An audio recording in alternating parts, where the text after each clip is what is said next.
नमस्ते बच्चों, मेरा नाम नीलम है। पिछले वीडियो में हमने पाठ 2 के प्रश्नोत्तर किए थे। इस वीडियो में हम पाठ 3 नादान दोस्त पढ़ेंगे, जिसके लेखक प्रेमचंद जी हैं। यह एक कहानी है। फिर हम शुरू करते हैं। पहले मैं इस पाठ में आपको इस कहानी का सारांश बताऊंगी, आप ध्यान से सुने। यह कहानी प्रेमचंद जी द्वारा लिखी गई है।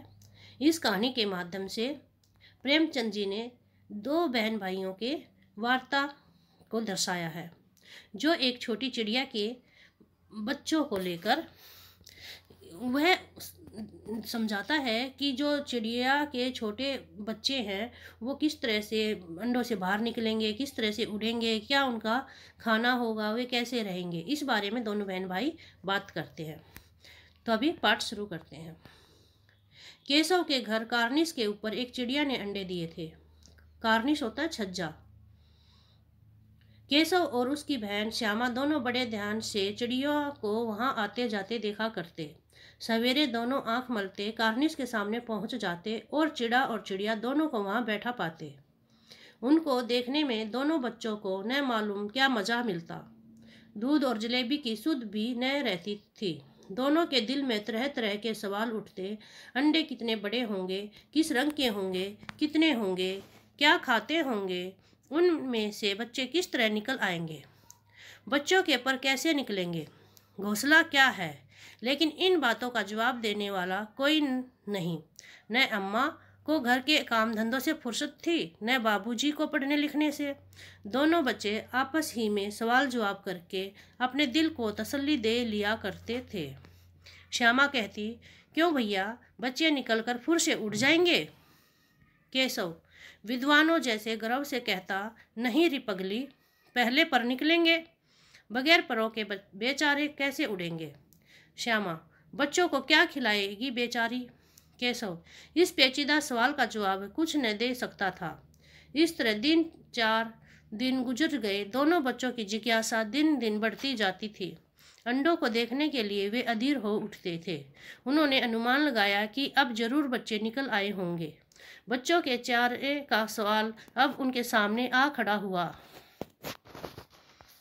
चिड़िया बेचारी इतना दाना कहाँ पाएगी कि सारे बच्चों का पेट भरे। गरीब बच्चे भूख के मारे चूं चूं करके मर जाएंगे। इस मुसीबत का अंदाजा करके दोनों घबरा उठे। दोनों ने फैसला किया कि कार्निस पर थोड़ा सा दाना रख दिया जाए। श्यामा खुश होकर बोली, तब तो चिड़िया को चारे के लिए कहीं उड़ कर न जाना पड़ेगा। न केशव, नहीं, तब क्यों जाएगी। श्यामा, क्यों भैया, बच्चों को धूप न लगती होगी। केशव का ध्यान इस तकलीफ की तरफ न गया था। बोला, जरूर तकलीफ हो रही होगी, बेचारे प्यास के मारे तड़पते होंगे, ऊपर छाया भी तो कोई नहीं। आखिर यह फैसला हुआ कि घोंसले के ऊपर कपड़े की छत बना देनी चाहिए। पानी की प्याली और थोड़े से चावल रख देने का प्रस्ताव भी स्वीकृत हो गया। दोनों बच्चे बड़े चाव से काम करने लगे। श्यामा माँ की आंख बचाकर मटके से चावल निकाल लाई। केशव ने पत्थर की प्याली का तेल चुपके से जमीन पर गिरा दिया और उसे खूब साफ करके उसमें पानी भरा। अब चांदनी के लिए कपड़ा कहाँ से आए। फिर ऊपर बगैर छड़ियों के कपड़ा ठहरेगा कैसे, और छड़ियाँ खड़ी होंगी कैसे। केशव बड़ी देर तक उसी उधेड़-बुन में रहा। आखिरकार उसने यह मुश्किल भी हल कर दी। श्यामा से बोला, जाकर कूड़ा फेंकने वाली टोकरी उठा लाओ, अम्मा जी को मत दिखाना। श्यामा, वह तो बीच से फटी हुई है, उसमें से धूप न जाएगी। केशव ने झुंझलाकर कहा, तू टोकरी तो ला, मैं उसका सुराख बंद करने की कोई हिकमत निकालूंगा, मतलब तरीका निकालूंगा। आओ बच्चों, अब हम इस पाठ को समझते हैं। यहाँ तक, आगे का बाद में पढ़ेंगे।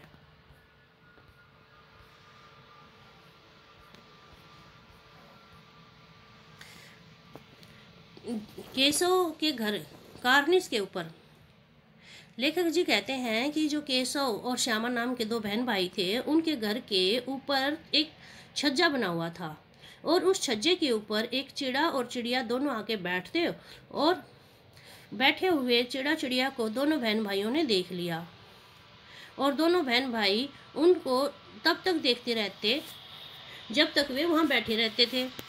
उनको देखने में ये भूल जाते थे कि हमने नाश्ता करना है या नहीं करना है। वे दूध और जलेबी तक भी भूल जाते थे। दोनों के दिलों में तरह तरह के सवाल उठते थे। दोनों सोचते थे कि अंडे पता नहीं कितने बड़े होंगे, किस रंग के होंगे, कितने होंगे, क्या खाते होंगे, उनमें से बच्चे किस तरह निकलेंगे, बच्चों के पर कैसे निकलेंगे, घोंसला कैसा होगा। लेकिन इन बातों का जवाब उनके पास नहीं था। न तो अम्मा को, उनकी माँ को घर के कामकाज से फुर्सत मिलती थी और न ही उसके बापूजी को पढ़ने लिखने से। दोनों बच्चे आपस में ही एक दूसरे से सवाल जवाब करके अपने मन को तसल्ली दे लेते थे। एक दिन श्यामा बोली कि भाई मुझे ये बताओ, जब ये चिड़िया के बच्चे निकल जाएंगे क्या वो फुर से उड़ जाएंगे? केशव ने बड़े ही गर्व से कहा। विद्वानों जैसे गर्व से कहा, मतलब जैसे बड़े बात करते ना, उस तरह से उन्होंने उसको बताया। नहीं रे पगली, पहले जो चिड़िया के बच्चे होंगे उनके पंख पर निकलेंगे, बिना परों के वे नहीं उड़ सकते। श्यामा को फिर चिंता होगी, फिर पूछने लगी कि भाई ये बता मुझे, वे खाएंगे क्या? केशव को यह सवाल बहुत ही पेचीदा लगा, मतलब मुश्किल लगा, और वो उसका उत्तर नहीं दे सका। इस तरह 3-4 दिन गुजर गए। दोनों बहन भाइयों की जिज्ञासा भी दिन पर दिन बढ़ती गई कि पता नहीं, अंडों को देखने के लिए वे अधीर रहते थे दोनों के दोनों कि कब अंडे दिखेंगे, कब हम अंडे देखेंगे। उन्होंने अनुमान लगाया कि अब जरूर बच्चे निकल गए होंगे अंडों से। बच्चों के चारे का सवाल भी उनके सामने बिखरा हुआ था, मतलब बच्चों को क्या खिलाएं, उनके खाने का सवाल लेके वे अब भी दुखी थे कि उनको हम क्या खिलाएं बच्चों को। बेचारे सोचते कि यह चिड़िया बेचारी इतना सारा दाना कहाँ से लाएगी, बच्चों का पेट कैसे भरेगी, और बेचारे तो भूख के मारे चो चो कर मर जाएंगे। इस मुसीबत का अंदाजा लगा के बेचारे दोनों ही घबरा जाते, दुखी हो जाते। फिर दोनों ने एक दिन फैसला किया कि भाई हम छज्जे के ऊपर है ना थोड़ा सा दाना रख देंगे। और फिर श्यामा ने खुश होकर कहा कि भाई हम है ना इस चिड़िया के सामने दाना रख देंगे, फिर चिड़िया को ना दाना लाने के लिए उड़ के नहीं जाना पड़ेगा। केशव ने बोला हाँ तब क्यों जाएगी, दाना रखने के बाद तो यहीं रहेगी। श्यामा ने फिर चिंता हुई, बोली भाई इनको धूप भी लगती होगी। केशव का ध्यान फिर तकलीफ की तरफ गया, बोला हाँ जरूर, धूप लगने से अंडे तकलीफ तो हो रही होगी अंडों को। और बेचारा दुखी हो गया। फिर प्यास से के मारे तड़पते होंगे, ऊपर छाया भी नहीं है। ये सारी चिंताएं दोनों बहन भाइयों को सताने लगी। फिर एक दिन दोनों ने फैसला किया कि भाई हम घोंसले के ऊपर है ना छत दे देंगे, पानी की प्याली भी रख देंगे और चावल भी रख देंगे। दोनों बच्चों ने इस काम करने का निर्णय ले लिया। दोनों बच्चे बड़े चाव से इस काम में लग गए। श्यामा ने माँ की आँख तक, मतलब जैसे आप लोग भी कभी करते होगे ना कि कोई बाहर कोई डॉगी आया, आपने उसको रोटी देनी है तो मम्मी से छुप के, अगर मम्मी मना कर दे कभी डरते हुए छुप के रोटी लाओगे और अपने हिस्से की बिस्कुट भी उस डॉगी को खिला देते हो। छोटा बच्चा कोई भी है, चिड़िया का है, डॉगी का है या गाय का है, सब अच्छे लगते हैं और बच्चों को तो बहुत प्यारे लगते हैं। तो श्यामा ने भी माँ से आँख चुराई, बच के और मटके से चावल निकाल के ले आई। और फिर वहीं पे एक तेल की प्याली रखी हुई थी। केशव ने वो प्याली उठाई और उसका चुपके से तेल ज़मीन पे गिरा के तेल प्याली को साफ करके उसमें पानी भर के दोनों ने उसको छज्जे पे रख दिया। अब उनको चिंता हुई कि भाई अभी कपड़ा कहाँ से लाए, भाई अभी इन्होंने लिखा चांदनी के लिए कपड़ा कहाँ से लाए, कि उस जो अंडे थे ना, अंडों के ऊपर छाँव करने के लिए कपड़ा कहाँ से लाए। फिर ऊपर बगैर छड़ियों के कपड़ा ठहरेगा कैसे, भाई उस कपड़े को उतारने के लिए उसको स्पोर्ट भी चाहिए, स्पोर्ट के लिए छड़ियाँ होनी चाहिए। फिर बेचारे चिंता में डूब गए। केशव बहुत देर तक सोचता रहा, वो डेढ़ बुन में लगा रहा, मतलब एक ही टॉपिक के बारे में सोचना, बार बार सोचना। ठीक है, दोनों डेढ़ बुन में लग गया केशव। फिर से आखिरकार उसने उस मुश्किल का हल भी निकाल लिया। वह श्यामा से बोला कि बहन जा, वो जो मम्मी जिसमें कूड़ा फेंकती ना, वो वाली डस्टबिन वाली टोकरी उठा ला और अम्मा जी को मत बताना। श्यामा गई और वो टोकरी ले आई, लेकिन टोकरी भी बीच से फटी हुई थी, उसमें से धूप तो जाएगी। केशव ने गुस्से में कहा तू टोकरी तो लेके आ, उसका सुराख हम बंद कर लेंगे, ठीक है, उसका भी तरीका निकाल लेंगे, कोई तरकीब निकाल लेंगे, भी सुराख बंद कर लेंगे। श्यामा दौड़कर टोकरी उठा लाई और केशव ने उसके सुराख में थोड़ा सा कागज ठूक दिया। तब टोकरी की एक टहनी से टिका कर बोला, देख ऐसे ही घोंसले पर उसकी आड़ कर दूंगा, तब कैसे धुप जाएगी। श्यामा ने दिल में सोचा, भैया कितने चालाक हैं, कैसे किया उसने? केशव ने टोकरी को एक साइड से खड़ा कर दिया और एक साइड में उसको टहनी लगा दी। वो ऐसे टेढ़ी तिरछी खड़ी होगी, फिर अंडों पे छाँव होगी।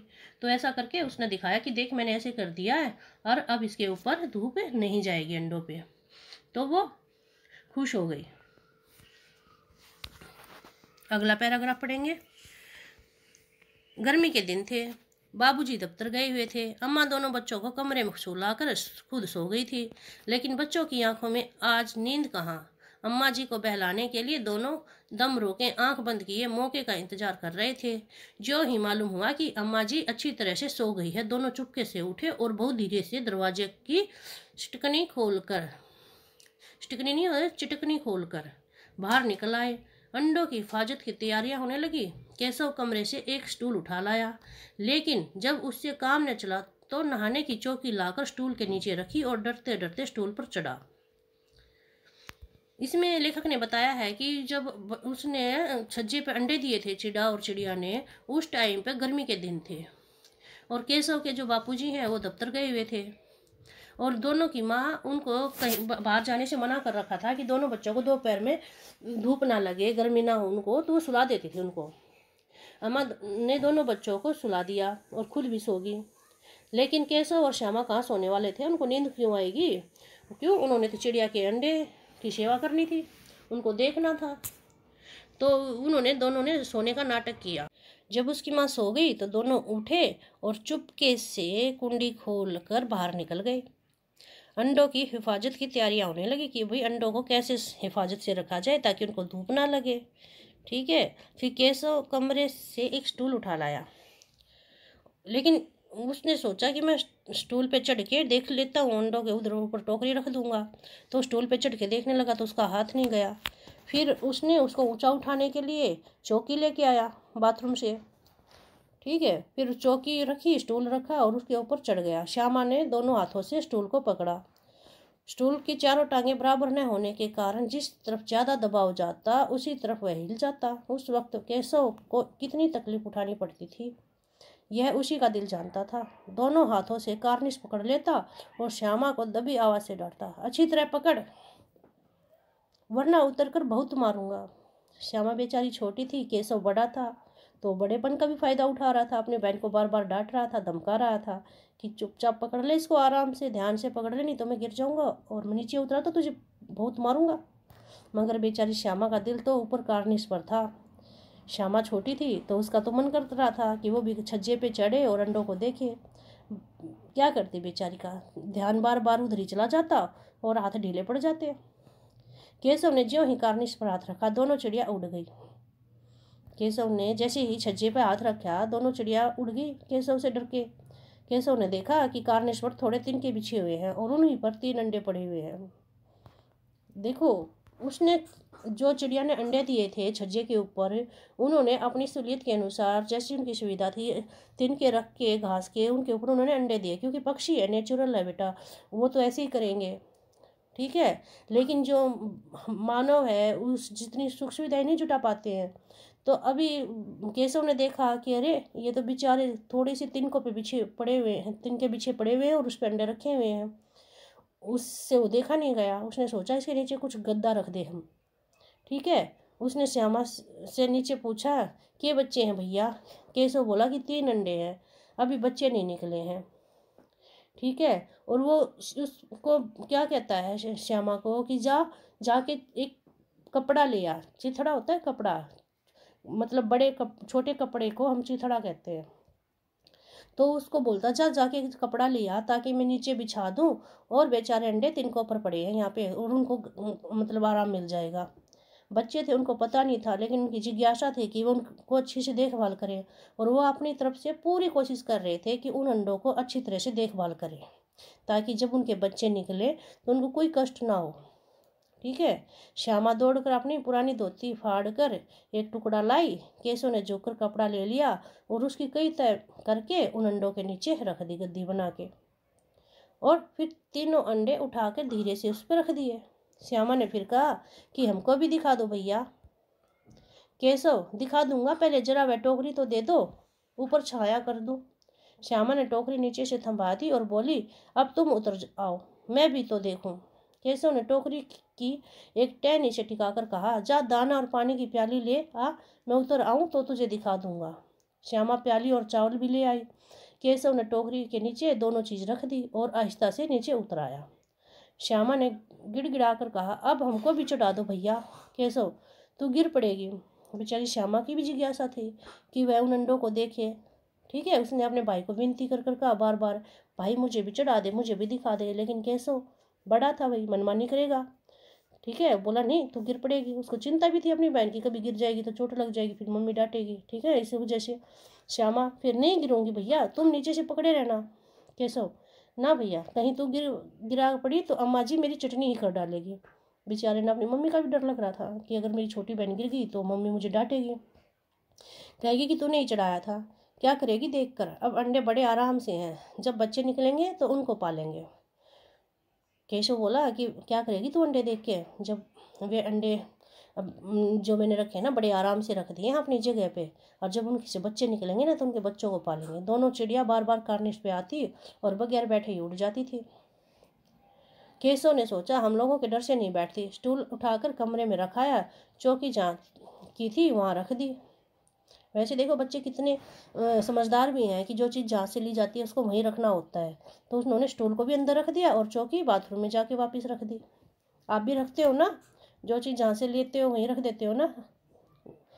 देखो बेटा, ये छोटी छोटी आदतें होती हैं, हमें ऐसी आदतें बनाई के रखनी चाहिए। ठीक है, मम्मी ने जो चीज़ जहाँ रखी है आप वहाँ से उस चीज़ को लो और फिर उसको वापस वहीं रख दो। श्यामा ने आंखों में आंसू भरकर कहा, तुमने मुझे नहीं दिखाया, मैं अम्मा जी से कह दूंगी। अब श्यामा को गुस्सा आ गया अपने भाई से, केशव पे, और रोने लगी और कहने लगी कि मुझे क्यों नहीं दिखाया, और मैं अब अम्मा जी से शिकायत करूंगी आपकी कि आपने मुझे अंडे नहीं दिखाए। केशव, अम्मा जी से कहेगी तो बहुत मारूंगा, कह देता हूँ। और वो फिर धमकी देता है केशव उसको कि अरे अगर तू अम्मा जी को बताएगी ना ये बात तो मैं तुझे बहुत मार दूंगा, धमकी दे रहा हूँ। श्यामा, तो तुमने मुझे दिखाया क्यों नहीं। फिर बेचारी रोते हुए बोली कि मुझे क्यों नहीं दिखाया। केशव, और गिर पड़ती तो 4 सरने हो जाते। केशव बोला कि अगर तू गिर जाती तेरा सिर फूट जाता, तेरे सिर के 4 सिर हो जाते। श्यामा, हो जाते तो हो जाते, देख लेना, मैं कह दूंगी। श्यामा फिर धमकी देती है कि फूट जाता तो सिर फूट जानता, लेकिन अंडे तो देख लेती, और अब मैं माँ को जरूर कहूँगी। इतने में कोठरी का दरवाज़ा खोला और माँ ने धूप से आंखों को बचाते हुए कहा, तुम दोनों बाहर कब निकल आए। जब उनकी ये बातें चल रही थी तभी कोठरी का मतलब कमरे का दरवाज़ा खुला और उसकी माँ बाहर आ गई उठ के, और बहुत तेज़ धूप थी तो आंखें नहीं खुल रही थी। धूप से आंखें बचाते हुए बोली, तुम दोनों बाहर किस टाइम आए। मैंने कहा था ना कि दोपहर को नहीं निकलना। बेचारी गुस्से में अपने बच्चों पे गुस्सा कर रही है, डांट रही है उनको कि मैंने कहा था ना कि दोपहर को नहीं निकलना। किसने किवाड़ खोला। गुस्से में किवाड़ केशव ने खोला था। श्यामा ने तुरंत कह दी, क्यों, पहले वो अपने भाई से गुस्सा थी कि उसने अंडे ना दिखाए उसने तुरंत कह दिया कि केशव ने खोला था किवाड़। उसे डर लगा कि भैया पिट जाएंगे। केशव दिल में काँप रहा था कि कहीं श्यामा कहने दे। दोनों डर रहे थे। श्यामा इसलिए डर रही थी कि मैंने बता तो दिया भाई ने किवाड़ खोला था और कभी मम्मी उसको पीट ना दे, और केशव भी डर रहा था बेचारा, और वो भी इसलिए डर रहा था कि श्यामा कहीं वो अंडों वाली बात ना बता दे, अंडे न दिखाए थे इसलिए। इससे अब उसको श्यामा पर विश्वास न था। भाई दोनों का विश्वास टूट गया, श्यामा पे से उसके भाई का विश्वास टूट गया कि अब मैंने इसको अंडे नहीं दिखाए, कभी माँ को मेरी शिकायत ना कर दे। श्यामा सिर्फ मोहब्बत के मारे चुप थी, लेकिन श्यामा अपने भाई को बहुत प्यार करती थी इसलिए वो चुप थी। या इस कसूर में हिस्सेदार होने की वजह से, या वो भी अंडों की हिफाजत करने में अपने भाई के साथ मिली हुई थी, इसकी वजह से भी शायद इसका फैसला नहीं किया जा सकता। ये नहीं कह सकता, कहानीकार कह रहा है, लेखक कह रहा है कि भाई मैं इसका फैसला नहीं कर सकता कि श्यामा क्यों चुप थी। डर के मारे चुप थी, या उस हिस्सेदार थी उसके राज का अंडों को छिपाने के लिए, या अपने भाई से डरती थी इसलिए चुप थी। इसका फैसला नहीं कर सकता। शायद दोनों ही बातें भी हो सकती है। माँ ने दोनों को डपट कर मतलब डांट कर धमका कर फिर कमरे में बंद कर दिया, और आप धीरे धीरे उन्हें पंखा झेलने लगी। भाई वे दोनों को कमरे में बंद कर दिया और उनको हवा करने लगी, क्यों, गर्मी थी। अभी सिर्फ 2 बजे थे, बाहर तेज लू चल रही थी। दिन दोपहर के 2 बज रहे थे और बहुत तेज गर्म हवा चल रही थी। लू होता है तेज गर्म हवाएं चलना। अब दोनों बच्चों को नींद आ गई थी, दोनों बच्चे सो गए थे। 4 बजे का श्यामा की नींद खुली। 4 बज गए शाम के। तो श्यामा की नींद खुल गई। किवाड़ खुले हुए थे। वह दौड़ी हुई कार्निश के पास आई और ऊपर की तरफ ताकने लगी। भाग के गई। दरवाज़ा खुले हुए थे और उसने छज्जे की तरफ पास आई और ऊपर छज्जे की तरफ ताकने लगी। टोकरी का पता न था। टोकरी तो वहाँ थी ही नहीं। संयोग से उसकी नज़र नीचे गई। तभी संयोगवश अचानक से उसकी नज़र नीचे गई और वह उल्टे पांव दौड़ती हुई कमरे में जाकर जोर से बोली।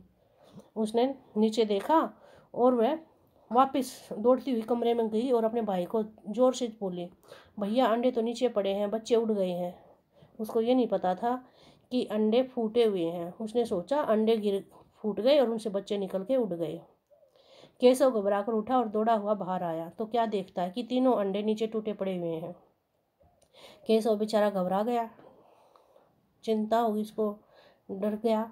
उठा और दौड़कर बाहर आया तो देखा कि तीनों अंडे तो वे नीचे टूटे हुए पड़े हैं। उनमें से कोई चूने की सी चीज़ बाहर निकल आई। मतलब जब बच्चा बनने से पहले जब अंडा टूटता है तो उसमें से जो द्रव्य पदार्थ बाहर निकलता है। पानी की प्याली भी एक तरफ टूटी पड़ी हुई थी और जो पानी की प्याली उन्होंने रखी थी वो भी बेचारी टूट गई और नीचे पड़ी हुई थी। उसके चेहरे का रंग उड़ गया। वही वो अचंभित हो गया। चेहरे का रंग उड़ जाना, हैरान हो गया। सहमी हुई आंखों से जमीन की तरफ देखने लगा। श्यामा ने पूछा, बच्चे कहाँ उड़ गए भैया? श्यामा ने अपनी भोली आवाज़ में उससे पूछा, ठीक है, कि भाई बच्चे कहाँ गए? क्योंकि श्यामा छोटी थी, उसको पता नहीं था। केशव ने करुण स्वर में कहा, करुण स्वर मतलब दर्द भरे स्वर में कहा, दुखी होके कहा, अंडे तो फूट गए। कि अंडे फूट गए हैं श्यामा, और बच्चे कहाँ गए? अब श्यामा को ये नहीं पता था ना कि अंडे फूट गए हैं, अंडे खराब हो गए, मतलब बच्चा उसमें था ही नहीं। श्यामा ने फिर कहा, भाई बच्चे कहाँ गए? अंडे फूट गए तो। केशव, तेरे सर में देखते नहीं है अंडों में से उजला उजला पानी निकल आया है, वही तो 2-4 दिनों में बच्चे बन जाते हैं। केशव ने अपनी बहन को समझाया, भाई अंडे कहाँ गए? गुस्से में बोला, भाई तेरे सर में गए, सब मूर्ख लड़की, तुझे पता नहीं कि ये अंडों में से जो उजला उजला जो पानी निकल रहा है सफ़ेद सफ़ेद, इसी से अंडे इसी उजले उजले पानी से अंडे में बच्चा बनता। अभी बच्चे तो बने ही नहीं थे।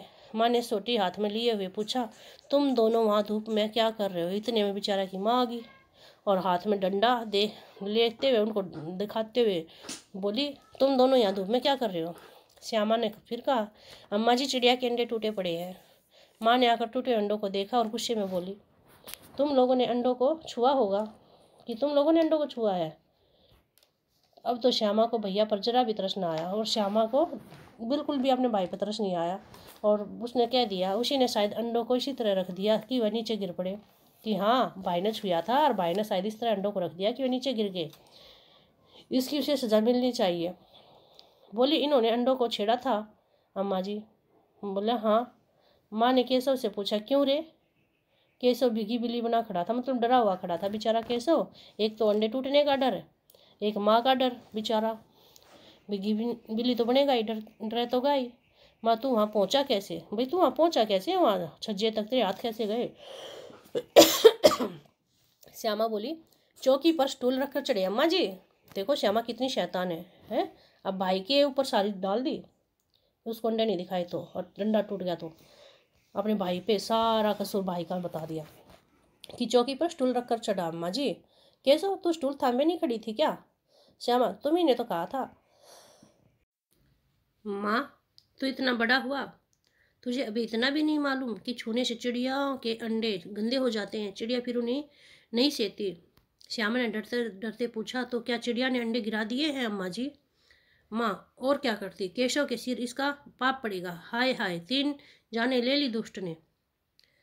माँ अपने बच्चे को बताती है कि भाई तू इतना मूर्ख कैसे है? तू इतना बड़ा हुआ, मतलब तू इतना बड़ा हो रहा है, फिर भी तूने इतना मूर्खपन का काम कैसे कर दिया कि चिड़िया के अंडे तूने छू लिए? तुझे इतना भी नहीं पता कि चिड़िया के अंडों को हाथ लगाने से अंडे गंदे हो जाते हैं? और श्यामा ने फिर डरते डरते पूछा कि क्या चिड़िया ने अंडे गिरा दिए अम्मा जी? माँ बेचारी उसकी जवाब दे है कि हाँ, बेचारी क्या करती।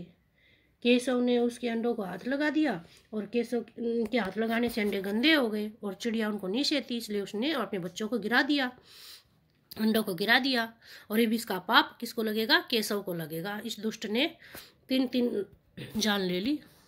केशव रोनी सूरत बनाकर बोला, मैंने तो सिर्फ अंडों की गद्दी पर रख दिया था अम्मा जी। बेचारे केशव को पता नहीं था केशव को तो पता ही नहीं था ना कि हाथ लगाने से अंडे गंदे हो जाते हैं। उसने तो उसका बचपन तो ना, उसका जो मन था वो तो नादान था, बचपना था। उसने तो बेचारे ने सहायता ही की थी कि अंडों को तिनके पे रखा हुआ है तो उनको धूप लग रही होगी, ठीक है। उन्होंने तो उसको मुलायम जगह पर रखा था। केशव रोनी शुरू तो बनाकर बोला, मैंने तो सिर्फ अंडों को गद्दी पर रख दिया था अम्मा जी। माँ को हंसी आ गई। उनका बचपना देख के माँ को भी हंसी आ गई और गुस्से में भी थी। मगर केशव की कई दिनों तक अपनी गलती पर अफसोस होता रहा। केशव को इतना दुख हुआ कि कई दिनों तक उसने अपनी इस गलती पे पश्चाताप होता रहा, दुखी होता रहा कि अगर मैं हाथ ना लगाता तो बेचारे बच्चे बन जाते। अंडों की हिफाजत करने से के जोग में उसने उनका सत्यानाश कर डाला। लेकिन उसको ये नहीं पता था कि उसने उन अंडों की जो हिफाजत की उससे वे अंडे खराब हो गए, उनका नाश हो गया, सत्यानाश हो गया उनका। इसे याद कर वह कभी कभी रो भी पड़ता था। बेचारा केशव इतना दुखी हो गया कि अपनी इस गलती को याद करके न कई दिन तक वह रो भी पड़ता था बेचारा। जब भी उसको याद आती कि भाई मैंने किस तरह से अंडे खराब कर दिए तो वो रो पड़ता था। दोनों चिड़िया वहाँ फिरने दिखाई दी और वो दोनों चिड़िया वहाँ से उड़ गई थी। उसके बाद कभी भी वो उस छज्जे पे चिड़िया भी दिखाई नहीं दी। ठीक है बच्चों, ये कहानी अभी यहीं समाप्त होती है। इस कहानी का यही उद्देश्य था, लेखक यही बात कहना चाहता है कि अंडों को छूना नहीं चाहिए क्योंकि अंडे छूने से खराब हो जाते हैं। इस पाठ का सारांश समझाने के बाद अब हम अगले वीडियो में इसके अभ्यास प्रश्न करेंगे। वीडियो देखने के लिए धन्यवाद। अगर आपको कोई भी समस्या हो तो मैसेज करके आप मुझे बता सकते हैं।